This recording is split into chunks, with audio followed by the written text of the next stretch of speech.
Good morning sir. Good morning sir. Good morning sir.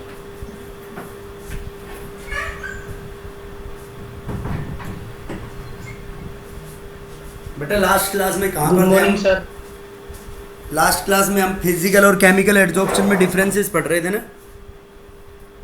Yes sir. देखो एक बार starting से पढ़ लेते हैं वो।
व्हाइट बोर्ड पे काम ही नहीं कर रहे थे।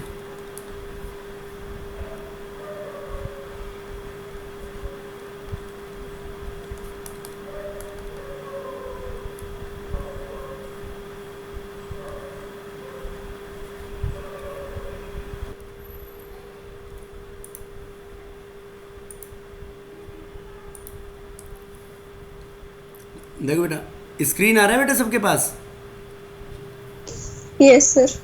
Physical adsorption, physical and chemical adsorption. देखो बेटा टेम्परेचर बढ़ा देंगे तो क्या हो जाएगा? नेक्स्ट पॉइंट कौन सा था? ये कितने पॉइंट्स हो गए थे बेटा? सर ये 6th पॉइंट होना चाहिए।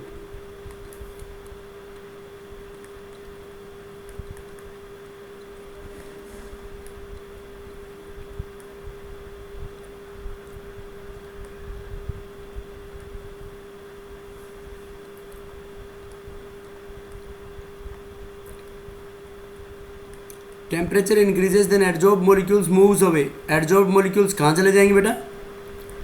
दूर चले जाएंगे। दैट इज, तो क्या कह सकते हैं इसके अंदर? मॉलिक्यूल्स दूर चले जाएंगे और टेम्परेचर डिक्रीज हो जाएगा तो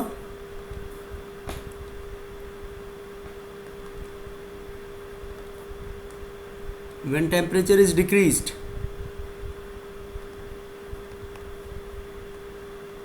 देन मॉलिक्यूल्स कम अगेन, दोबारा आ जाएंगे बेटा सरफेस के ऊपर।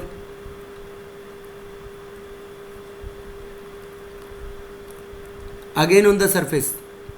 तो ये कह सकते हैं बेटा it is reversible in nature. Yes और no? Hence it is reversible in nature. इसका रिवर्सिबल नेचर होगा बेटा। और इसका क्या होगा केमिकल एड्जॉर्प्शन का?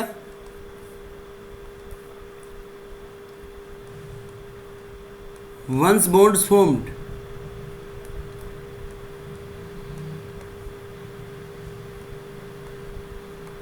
वंस बॉन्ड्स आर फॉर्म्ड, एक बार बॉन्ड बन जाएंगे तो क्या होगा बेटा?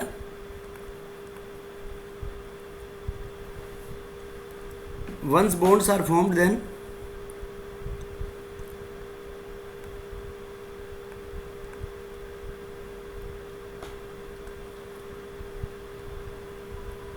cannot be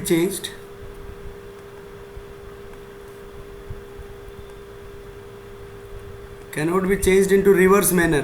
तो इसलिए हम इसको क्या बोलेंगे बेटा? ये that is why it is a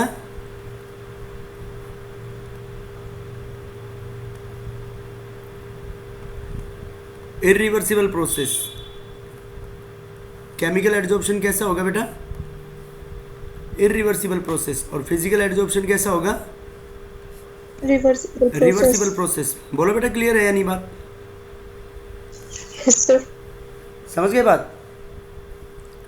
उसके बाद वो एक्टिवेशन एनर्जी का लिख लिया था कि इसके अंदर कोई एक्टिवेशन एनर्जी की रिक्वायरमेंट नहीं होगी।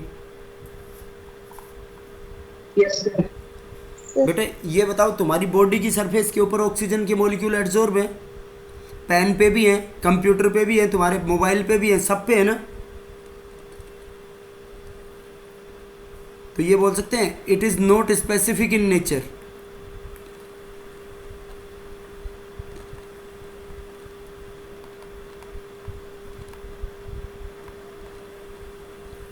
बोलो बेटा, बोल सकते हैं नहीं?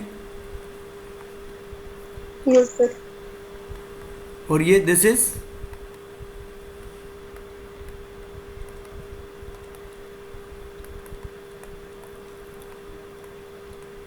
Specific in nature. बेटा हर सरफेस के साथ बॉन्ड नहीं बढ़ सकते ना।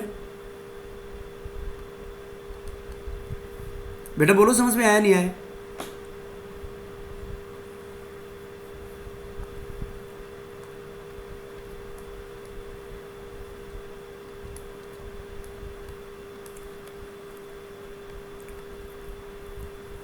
इसमें no surface compounds are formed.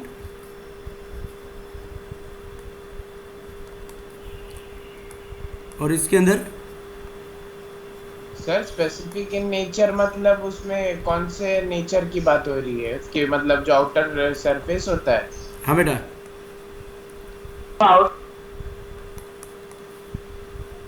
क्या बोल रहे थे बंधु? सर मतलब जो उसकी आउटर सरफेस उसी के बारे में और ये स्पेसिफिक उसकी नेचर के बारे में। हाँ बेटा, आउटर सरफेस के बारे में। जैसे कोई भी सरफेस के ऊपर एड्जॉर्प्शन हो जाएगा ना गैसेस का। नहीं समझे बात? Yes sir. लेकिन केमिकल एड्जॉर्प्शन में हर सरफेस के साथ बॉन्ड्स बन जाएंगे क्या? केमिकल बॉन्ड बन जाएंगे? नहीं, स्पेसिफिक के साथ बनेंगे।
देखो बेटा, जिस गैस को जितना ईजिली हम लिक्विफाई कर सकते हैं, जिसको जितना ईजिली लिक्विफाई करेंगे तो उसका एक्सटेंट ऑफ एड्जॉर्प्शन भी ज़्यादा होगा। लेकिन केमिकल एड्जॉर्प्शन में इस लिक्विफिकेशन से उसकी कोई रिलेशन नहीं होती है।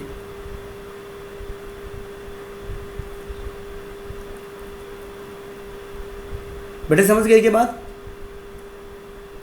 Yes, sir. कि जिस गैस को लिक्विफाई ईजिली कर सकते हैं उसके अंदर एक्सटेंट ऑफ एड्जॉर्प्शन क्या होगा आपका? ज़्यादा। और जिस गैस को ईजिली लिक्विफाई नहीं कर सकते उसके अंदर एक्सटेंट ऑफ एड्जॉर्प्शन क्या होगा बेटा? मतलब केमिकल एड्जॉर्प्शन के अंदर कोई रिलेशन नहीं है ऐसी, लेकिन फिजिकल एड्जॉर्प्शन में जिस गैस को ईजिली लिक्विफाई कर सकते हैं उसके अंदर एक्सटेंट ऑफ एड्जॉर्प्शन भी इतना ही ज़्यादा होगा। ठीक है बेटा?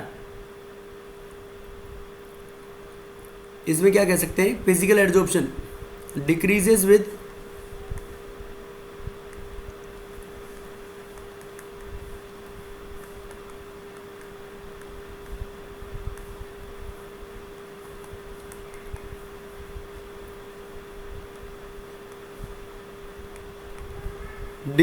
Increase in temperature. और ये क्या होगा बेटा?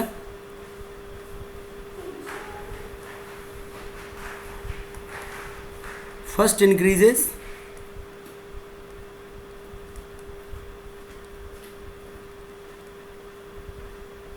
then decreases।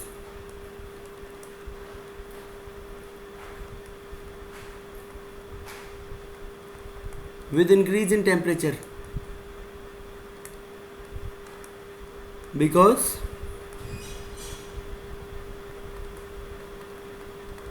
initially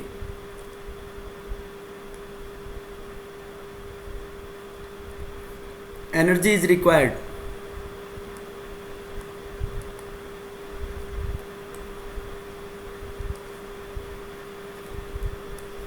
Because initially energy is required for bond formation,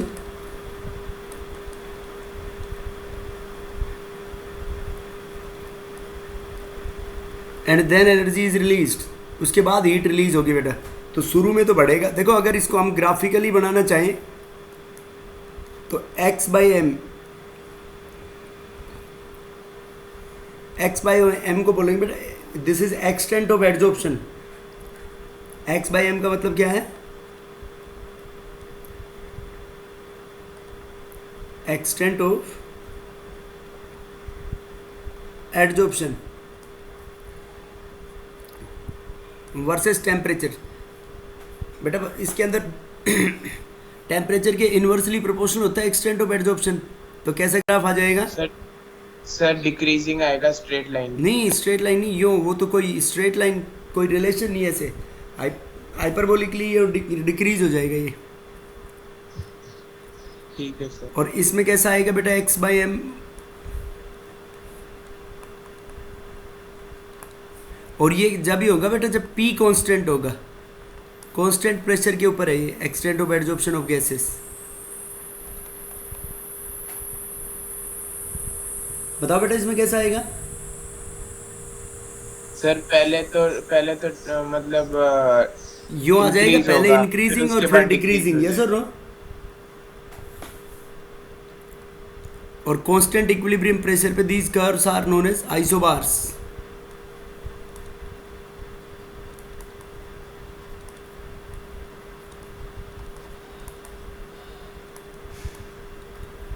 eight constant equilibrium pressure.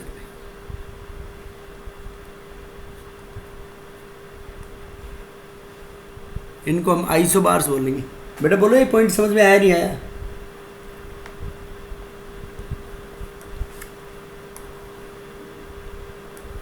अरे बोलो भाई. कोमल शर्मा, कोमल समझ में आ गया? Yes. बेटा टेम्परेचर पहले बढ़ेगा तो क्या होगा? Extent of adsorption. आशीष क्या होगा पहले? आशीष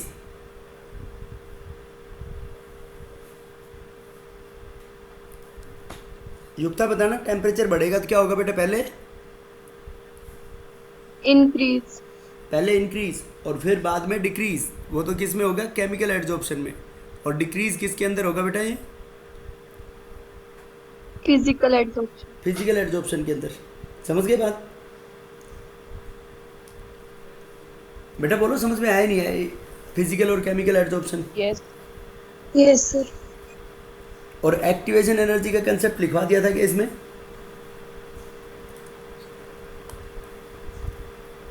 अब देखो इन फैक्टर्स को, कुछ फैक्टर्स और हैं, इनको डिटेल पढ़ते हैं वन बाय वन.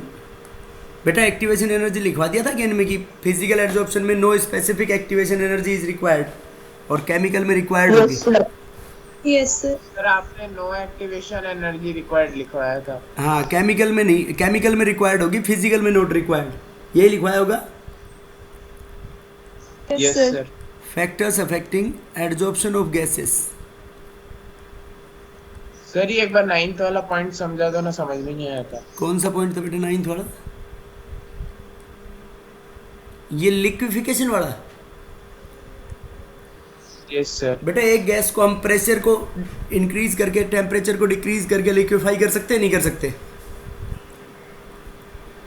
कर सकते हैं. तो देख P इंक्रीज कर रहे थे तो एक्सटेंट ऑफ एड्जॉर्प्शन बढ़ रहा था. T डिक्रीज कर रहे थे तो एक्सटेंट ऑफ एड्जॉर्प्शन बढ़ रहा था फिजिकल में. तो दोनों फेवरेबल फैक्टर हो गए ना उसके. सर मगर इसमें तो P कांस्टेंट बोला था ना आपने. बेटा मैं अलग बात बोल रहा हूँ, तू 9th वाले पॉइंट की बात कर रहा है ना. Yes sir. तो 9th वाले पॉइंट की बात कर रहा हूँ कि गैस को लिक्विफाई कैसे कर सकते हैं हम? प्रेशर को इंक्रीज करके और टेम्परेचर को डिक्रीज करके. तो दोनों फेवरेबल फैक्टर हो गए नहीं हो गए भाई? लिक्विफाई कर सकते हैं हम. लिक्विफाई कब करेंगे? जब P कम हो, P ज़्यादा हो और T कम हो. तब तो कांस्टेंट रहेगा। बेटा कांस्टेंट वाला वो एक अलग पॉइंट है। मैं ये बोल रहा हूँ कि किसी भी गैस को लिक्विड में बदलने के लिए टेम्परेचर को कम करना पड़ेगा, प्रेशर को ज़्यादा करना पड़ेगा।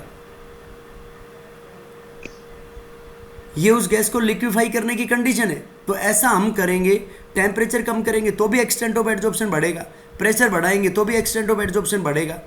तो इसलिए जिस गैस को लिक्विफाई करना जितना आसान होगा उसका एक्सटेंट ऑफ एडजॉर्प्शन भी इतना ही ज़्यादा होगा।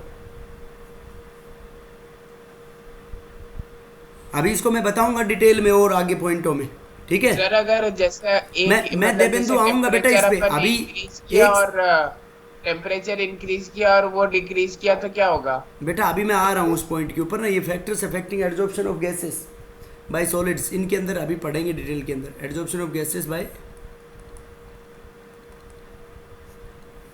सॉलिड्स। देख बेटा इसके अंदर फर्स्ट ये ले देवेंदु, इसी के अंदर लिखवा देते हैं nature of gas being एडजॉर्ब्ड।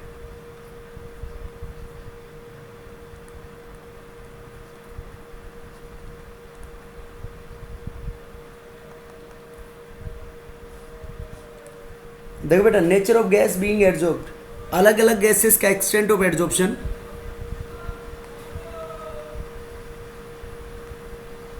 For different gases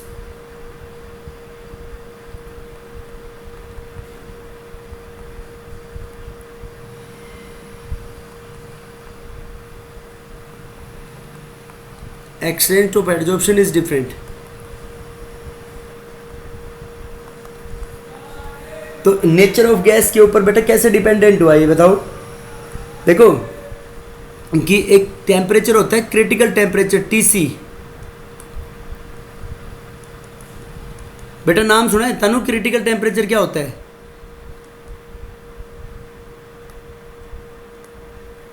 Tanu yes sir. Critical temperature 11th में पढ़ा था बेटा स्टेट्स ऑफ मैटर में। देखो इसका मतलब होता है it is the highest temperature, highest और maximum temperature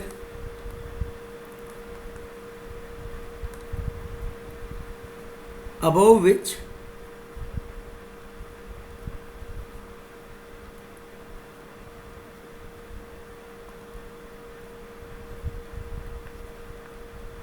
above which gas cannot be liquefied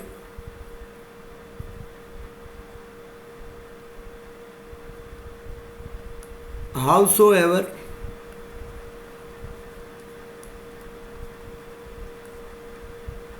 may be the pressure। देखो बेटा ये हाईएस्ट टेम्परेचर है जिसके ऊपर तुम कितना ही ज़्यादा प्रेशर बढ़ाते जाओ गैस को लिक्विफाई हम नहीं कर सकते। बेटा पढ़ा था ये पॉइंट।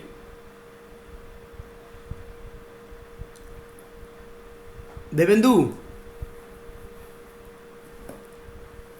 Yes sir. बेटा 11th क्लास के अंदर ये पॉइंट पढ़ा था क्या? सर पढ़ा था। बता कैसे रिलेटेड है, ये पढ़ा था तो। क्रिटिकल टेम्परेचर का मतलब क्या है? जैसे मैं बोल रहा हूँ कि it is the maximum value of temperature. ये एक टेम्परेचर की मैक्सिमम वैल्यू है बेटा जिसके ऊपर हम गैस को कितना भी प्रेशर बढ़ा लें गैस को लिक्विफाई नहीं कर सकते। बेटा गैस लिक्विफाई कैसे होगी देवेंदु ये बता सबसे पहले। सर गैस लिक्विफाई होगी जब टेम्परेचर इंक्रीज करेंगे और प्रेशर भी इंक्रीज करेंगे। ये टीसी की वैल्यू क्या होती है बताओ। ये टीसी बराबर होता है ना कुछ क्रिटिकल टेम्परेचर की वैल्यू 8A/27 RB, याद है? Yes sir. Yes sir. कौन बोला बेटा यस सर? सर एकता। एकता बता बेटा क्रिटिकल प्रेशर की और बता फिर याद है तो। सर यही याद। यही याद है क्रिटिकल प्रेशर पीसी।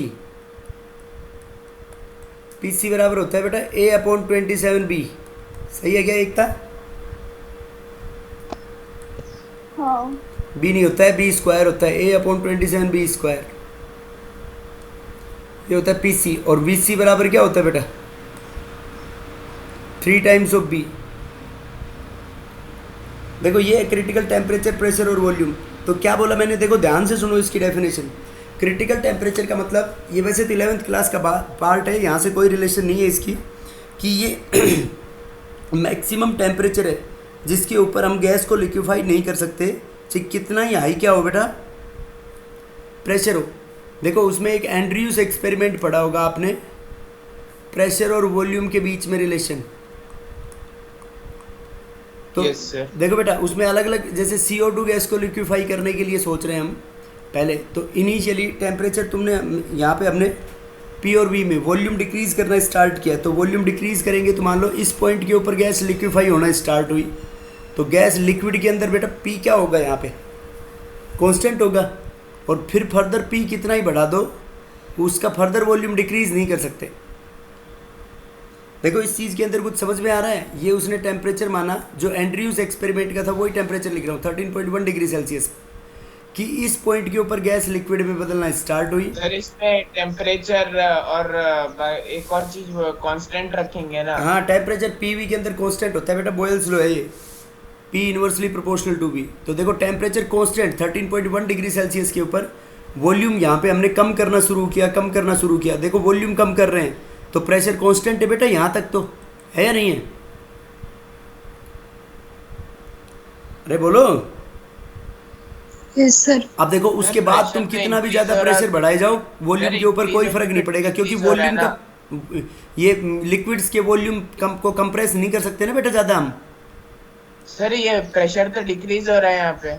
बेटा कहाँ डिक्रीज हो रहा है प्रेशर, देख इधर प्रेशर ऊपर की तरफ डिक्रीज होगा पर इंक्रीज होता है, इंक्रीज हो रहा है फिर सॉरी।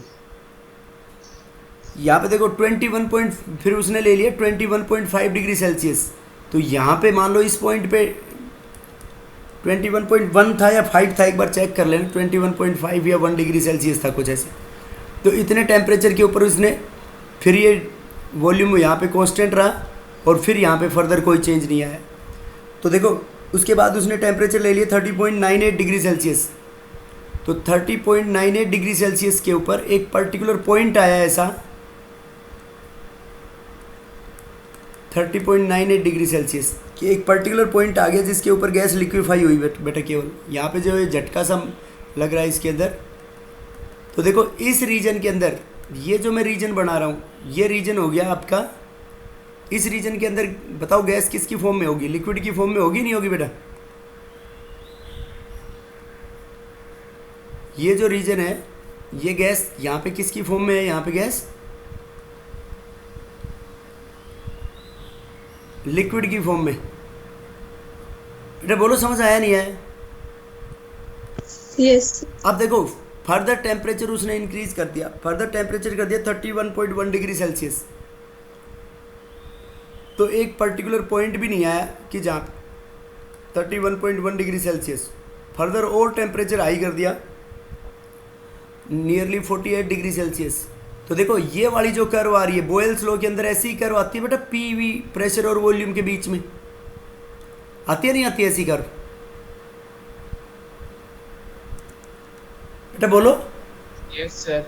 तो देखो अब टेम्परेचर तुम बढ़ाए जाओ, अब टेम्परेचर बढ़ा रहे हो, ये टेम्परेचर कांस्टेंट बढ़ा दिया, अब यहाँ पे तुमने देखो इधर वॉल्यूम कम कर रहे हो लेकिन गैस लिक्विड में बदली क्या? No sir. तो वो हो गया इसके अंदर, ये जो 30.98 है, तो 30.98 क्या हो गया आपका, बोलो बेटा? सर लिक्विड मतलब जो critical temperature. Optical sir critical temperature, तो क्रिटिकल टेम्परेचर की डेफिनेशन क्या बनी?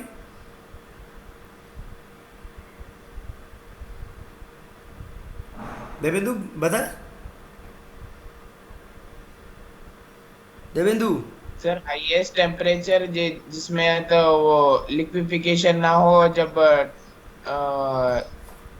देखो मैक्सिमम टेम्परेचर अबव विच, देखो 30.98 और 31.1 डिग्री सेल्सियस, तो इसमें कोई ज़्यादा फर्क थोड़ी है बेटा। तो ये जो टेम्परेचर हो गया आपके पास यहाँ पे, ये क्या हो गया 31.1, this is the maximum temperature जिसके ऊपर हम गैस को लिक्विफाई नहीं कर सकते, हाउसो एवर हाई में बी द प्रेशर। इस डेफिनेशन से देखो तो इसका मतलब सर मतलब प्रेशर पे इंडिपेंडेंट है। हाँ प्रेशर इस क्रिटिकल टेम्परेचर के ऊपर इंडिपेंडेंट होगा, क्रिटिकल टेम्परेचर तक ही प्रेशर को कम करके गैस को लिक्विफाई कर सकते हो। बेटा समझ गए के बाद यस सर। Yes sir. कि क्रिटिकल टेम्परेचर क्या हो गया? It is the maximum temperature above which the gas cannot be liquefied how so however high may be the pressure. कितना ही हाई प्रेशर हो। सर इसको मतलब जो सॉलिड से लिक्विड में कन्वर्ट कर रहे हैं ना इसमें तो। हाँ बेटा सॉलिड कहाँ है ये बता देवेंदु, कहाँ दिख रहा है सॉलिड तेरे को? सॉलिड का वॉल्यूम कम कर सकता है क्या नहीं देवेंदु? सर, कन्वर्ट करेंगे तो मतलब जो टेम्परेचर इंक्रीज करके करेंगे तो सॉलिड से ही तो लिक्विड में करेंगे। अरे बाबू सॉलिड को क्यों बदलना है अपने को? हम तो गैस की बात कर रहे हैं। ऊपर देख, adsorption of gases bye solid. Gas का एडजॉर्प्शन सॉलिड के ऊपर कैसे होगा बेटा? गैस का देखो, गैस का हमने वॉल्यूम कम करेंगे तो वॉल्यूम कम करेंगे तो मतलब कंप्रेस कर रहे हैं ना हम गैस को। Yes sir. तो कंप्रेस कर रहे हैं तो वॉल्यूम कम करेंगे तो प्रेशर क्या होगा? पी इंक्रीज होगा। तो ये जो रेंज आई है आपकी, देखो क्रिटिकल टेम्परेचर बेटा ये जितना ज़्यादा हाई होगा तो ये रेंज जो है रीजन ऑफ लिक्विफिकेशन ये ज़्यादा होगा या कम होगा?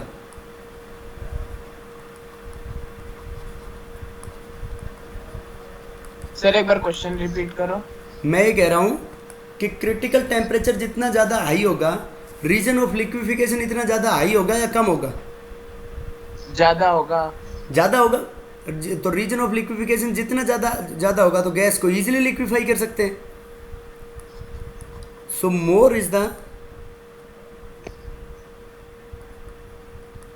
Is this reason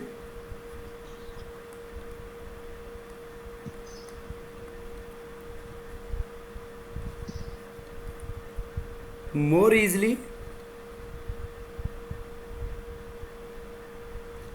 easily gas can be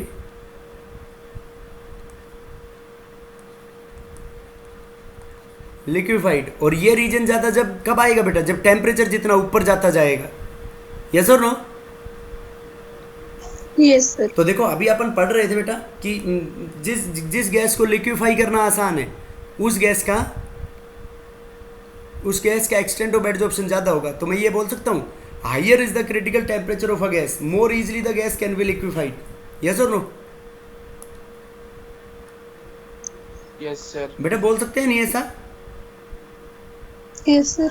क्या बोला मैंने? Higher is the critical temperature of a gas more easily the gas can be liquefied. Liquefied.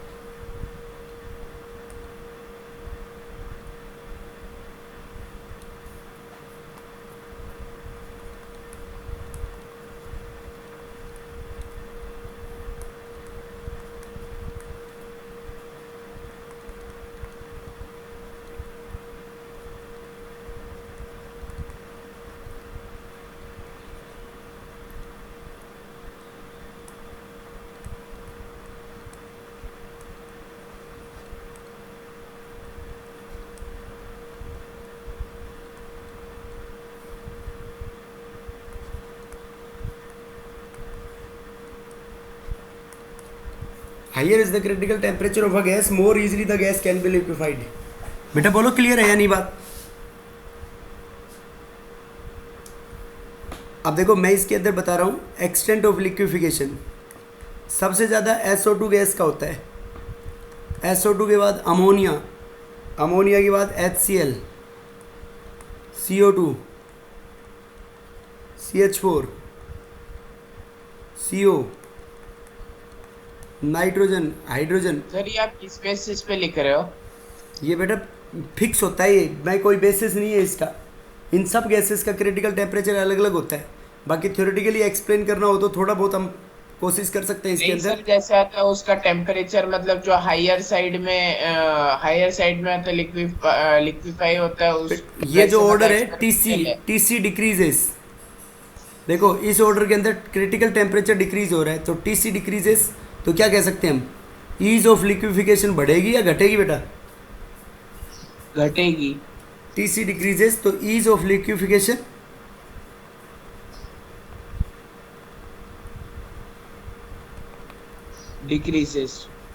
Decreases. और ईज ऑफ लिक्विफिकेशन डिक्रीजेस तो ईज ऑफ लिक्विफिकेशन डिक्रीजेस तो x से भी कह सकते हैं हम extent of adsorption.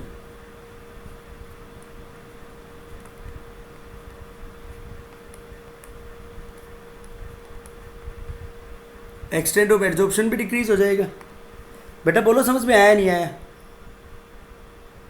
Yes, sir. भाई जिस देखो ओवरऑल जिस गैस को इस गैस को ईजिली लिक्विफाई कर सकते हैं, तो मतलब इसके अंदर जो मोलिकुलर फोर्सेस होंगे, मोलिकुलर फोर्सेस स्ट्रोंगर होंगे या वीकर होंगे? नया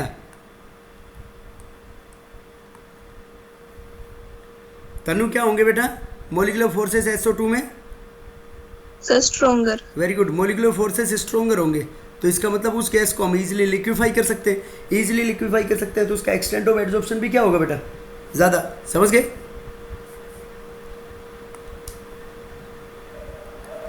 बेटा बोलो क्लियर है या नहीं?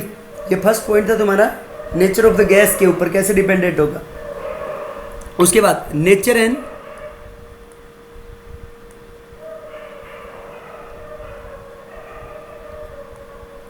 And surface area of adsorbent.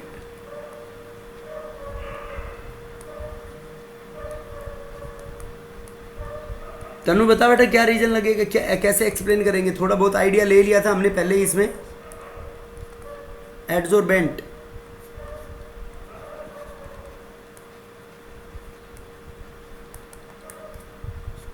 Nature and surface area of adsorbent, बेटा बोलो।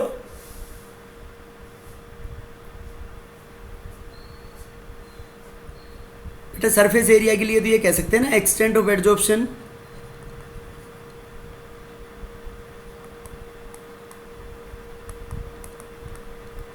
कोई सा भी होता है, इंक्रीज होगा directly proportional to the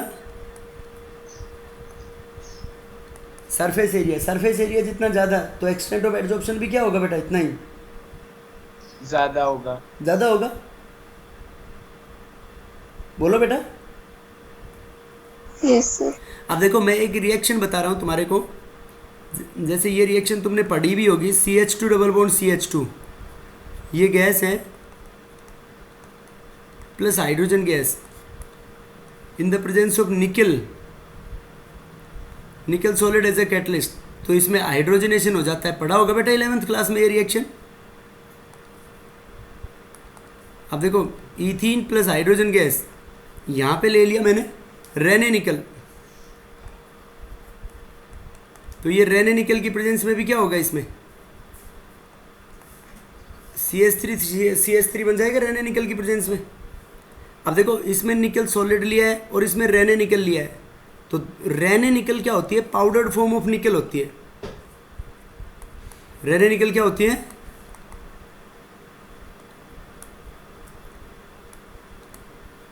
powder form of निकल।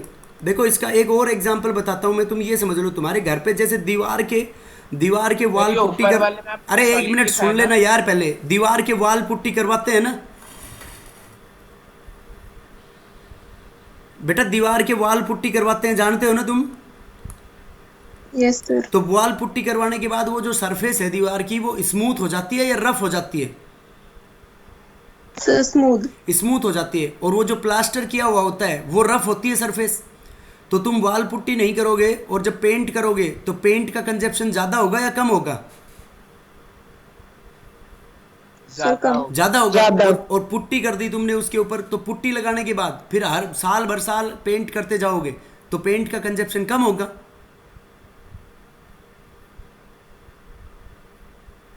बेटा नहीं समझे बात?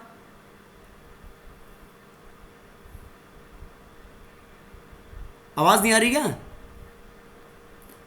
आ रही है सर। भाई पुट्टी करने के बाद जब सरफेस स्मूथ हो गई तो उसके ऊपर जो पेंट करोगे तुम अलग अलग कलर की, तो पेंट करोगे तो कम पेंट लगेगी ज्यादा लगेगी? अच्छा तुम तो ये बता दो, तुम एक तो गोली को तुम पीस के लेते हो और एक गोली को सीधी निगल जाओ, तो कौन सी गोली जल्दी से एक्शन करेगी, पिसी हुई या सीधी निगली हुई?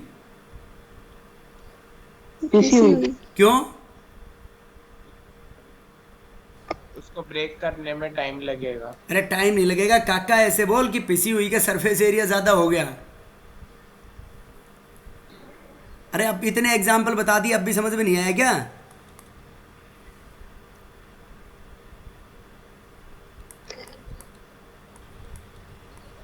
अच्छा तुमने कैप्सूल को फोड़ के देखा है कभी? देखा है। क्या निकलता है कैप्सूल के अंदर फोड़ने के बाद? सर वो दाने दाने क्रिस्टल टाइप वो दाने दाने से निकलते हैं। पाउडर फॉर्म रहता है जो हाँ, या तो पाउडर फॉर्म में होता है या दाने दाने से निकलते हैं। तो उन दाने दानों का एक तो एक ही कैप्सूल होता है इतना, और एक वो दाने दाने से दे दिए, तो सरफेस एरिया दाने दानों के अंदर ज़्यादा होगा या नहीं होगा? Yes sir. बेटा नहीं आई बात समझ में? आ गई सर। तो सरफेस एरिया जितना ज़्यादा होगा, एक्सटेंट ऑफ एड्जॉर्प्शन इतना ही क्या होगा, ज़्यादा होगा। तो इसमें R2 is greater than R1। क्यों? बिकॉज रेने निकल प्रोवाइड्स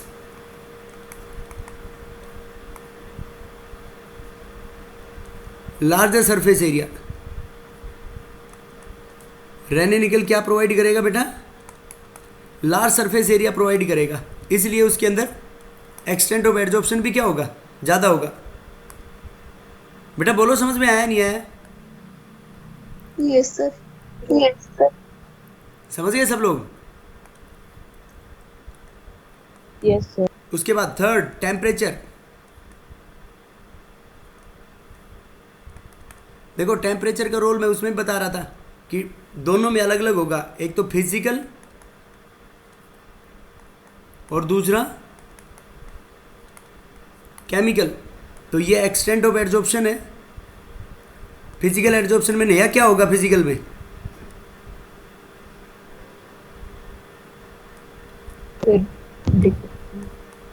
और x/m केमिकल एड्जॉर्प्शन में क्या होगा? पहले इंक्रीज पहले इंक्रीज फिर डिक्रीज। और इनमें p क्या रहेगा यहाँ पे? p constant. तो इसलिए हम इनको क्या बोलते हैं? आइसोबार्स। तो फिजिकल एड्जॉर्प्शन के अंदर extent of adsorption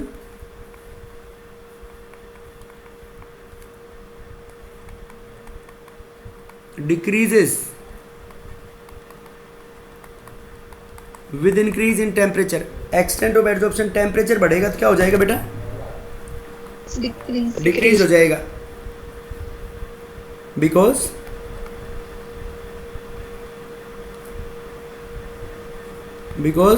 adsorbed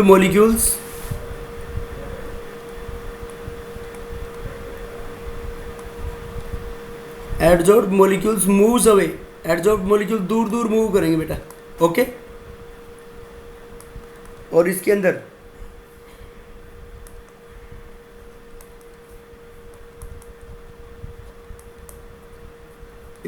temperature increase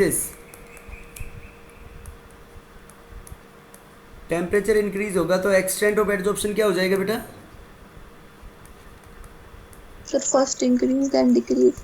very good. Extent of adsorption first increases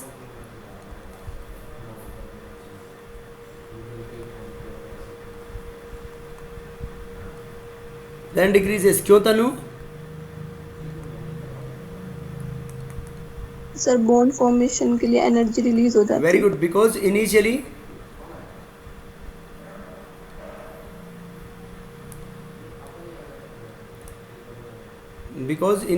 energy is required in bond formation.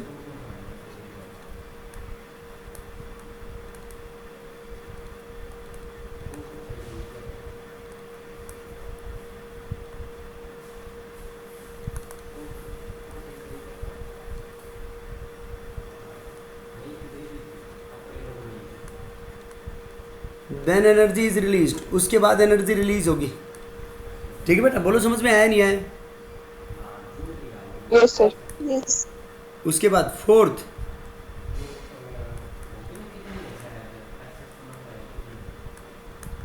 Pressure.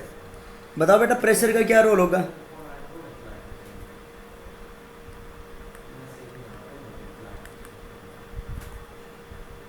Extent of adsorption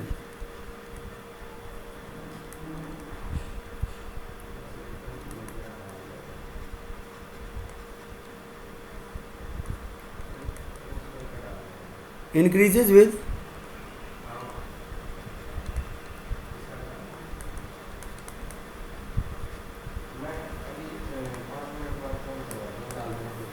extent of adsorption increases with increase in pressure।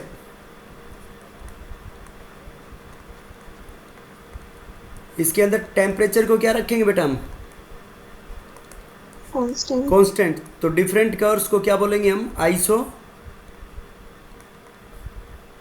Isotherms, constant temperature के ऊपर, ठीक है ना। देखो एक ये nitrogen gas का example है, तुम्हारी बुक में भी गिवन होगा। नाइट्रोजन गैस एडजॉर्ब्ड, और यहाँ पे प्रेशर। देखो बेटा ऐसे होगा, इसको अभी क्वांटिटेटिवली एक्सप्लेन करेंगे हम इस तरीके से। देखो पहले इंक्रीज हो रहा है और फिर ऑलमोस्ट कांस्टेंट हो गया ना इसके अंदर।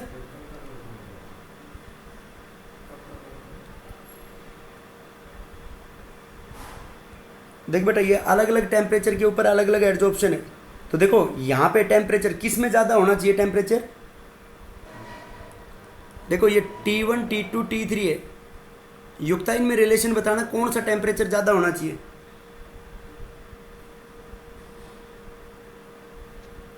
T1 is greater than T2 or T2 is greater than T3. शाबाश, कौन बोल रहा है? गौरव। Yes sir. शाबाश बेटा। देखो T1 ज़्यादा होगा, T1 ज़्यादा, इनका देखो कार्बस का नेचर सब में एक जैसा है ना बेटा, इसलिए हम इनको क्या बोलते हैं? आइसोथर्म्स। देखो टेम्परेचर अलग अलग है तो एक्सटेंट ऑफ एड्जॉर्प्शन भी क्या होगा इनके अंदर? अलग अलग होगा। और लो टेम्परेचर के ऊपर देखो जितना टेम्परेचर लो होगा एक्सटेंट ऑफ एड्जॉर्प्शन इतना ही ज़्यादा होगा। Later in discuss in detail, इसको हम डिटेल में पढ़ेंगे एक बाद में, एक और पॉइंट में, फ्रेंडलिच एड्जॉर्प्शन आइसोथर्म।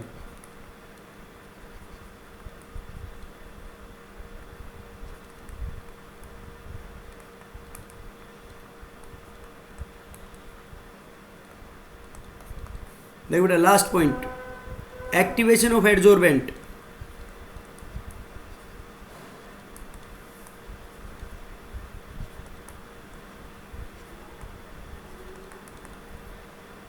देखो बेटा एक्टिवेशन कैसे कर सकते हैं? एक्टिवेशन कर सकते हैं by making the surface more rough.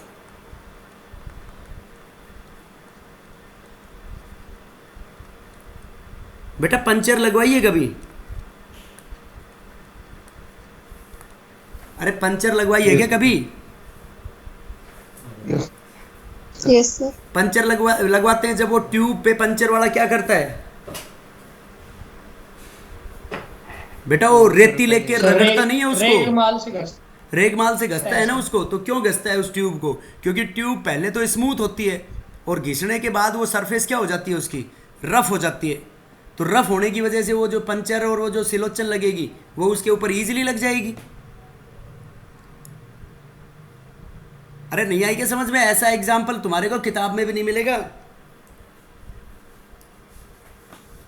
अरे समझ गए क्या भाई? Yes sir. देखो एक तो ये सरफेस है मेटल की, इसके ऊपर हाइड्रोजन एडजॉर्ब्ड है, और एक मेटल की ये सरफेस है, इसके ऊपर हाइड्रोजन एडजॉर्ब्ड है। किसके ऊपर ज़्यादा एडजॉर्ब होगा बेटा? रफ पे ज़्यादा होगा ना। Yes sir. अरे गंदगी ज़्यादा स्मूथ सरफेस के ऊपर रुकेगी या रफ के ऊपर रुकेगी? Rough. रफ पे रुकेगी। और by heating in super heated steam, steam जो है, जो और गंदगी पहले से ही प्रेजेंट है उसके ऊपर, उसको रिमूव कर देगी बेटा। तो उसके लिए काम में लिया जाता है। जैसे वो डॉक्टरों को देखा होगा ना तुमने, वो स्टील के से कंटेनर होते हैं, ऑपरेशन जब करते हैं तो स्टील के कंटेनर होते हैं, उसमें पट्टी, बैंडेज, कैंची ये सब लगी हुई रहती हैं। उनको कहते हैं कि ये स्टेरलाइज्ड है। देखा है क्या? इडली बनाने का कुकर देखा है तुमने? सर वो आधे घंटे तक डालते हैं सर। हाँ वो समझ गया, जिसके पेरेंट्स मेडिकल में हो वो समझ जाएंगे। और तुमने इडली बनाने का कुकर तो देखा है ना? Yes sir. अगर Yes, नहीं sir. देखा है तो उसके अंदर छेद से होते हैं बीच में, तो उनके अंदर से जब वो स्टीम बन के आती है, सुपर हीटेड स्टीम, तो वो जो इम्प्योरिटीज़ है वो सारी बाहर निकल जाती हैं, पानी में आ जाएंगी पूरी वो ऐसे ही। इसी तरीके से वो जो स्टेरलाइज्ड कर देते हैं, बैक्टीरिया को मार देते हैं, तो उससे एक्सटेंट ऑफ एब्जॉर्प्शन भी ज़्यादा हो जाता है उसमें दवाई का या जो भी काम करेंगे वो उससे। ठीक है बेटा, बेटा ये समझ में आए नहीं आए? Yes sir. Yes, sir. Okay, thank you, rest, we will continue tomorrow. ये आज टेस्ट है तुम्हारा 5 बजे है ना?